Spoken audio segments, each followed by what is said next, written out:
I'm John Hammond, and I live at 848 Langdon in Farrington Village. Chatham's record on human relations, as Paul alluded to, in immigration is not good, and our history shows it.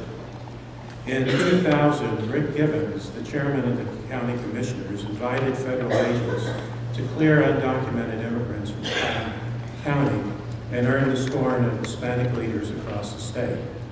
Later, Givens visited Mexico, and when he returned, he described his visit as a very humbling journey. Givens then professed a change of heart and became eager to reach out to Hispanics. But before he could begin burying his past, Givens faced a fresh challenge with what his earlier statements had unleashed. Former KKK member David Duke was scheduled to lead an anti-immigration rally in front of this town hall in Cyrus City. The NNO described the Duke rally as follows, and I quote, "Duke said he had come out of a deep and abiding love of his country's European heritage.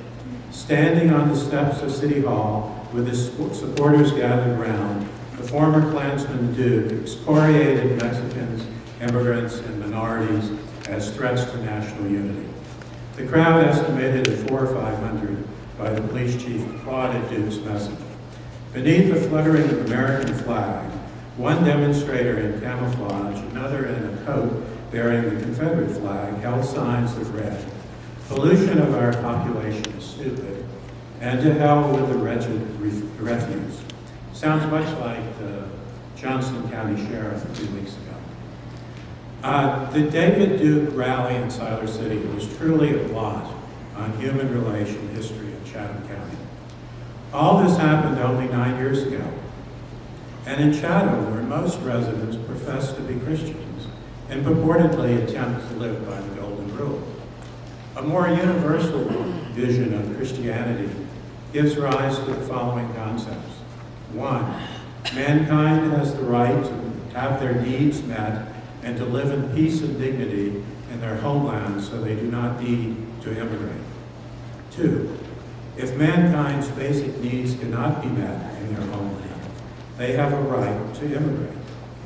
3, the right to regulate borders is not absolute, and regulation must promote the common good of the universal human family. 4, nations with the ability to accommodate migrants should respond with generosity. And finally, families have the right to remain united.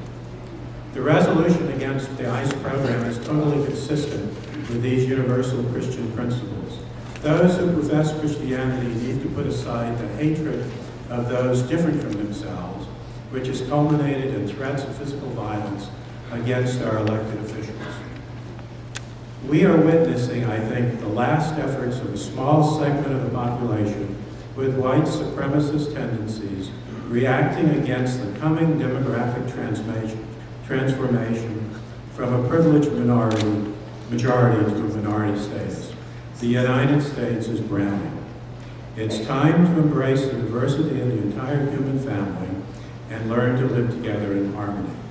The Board of Commissioners have expressed a position totally compatible with universal Christian principles and with the 21st century world as it should be.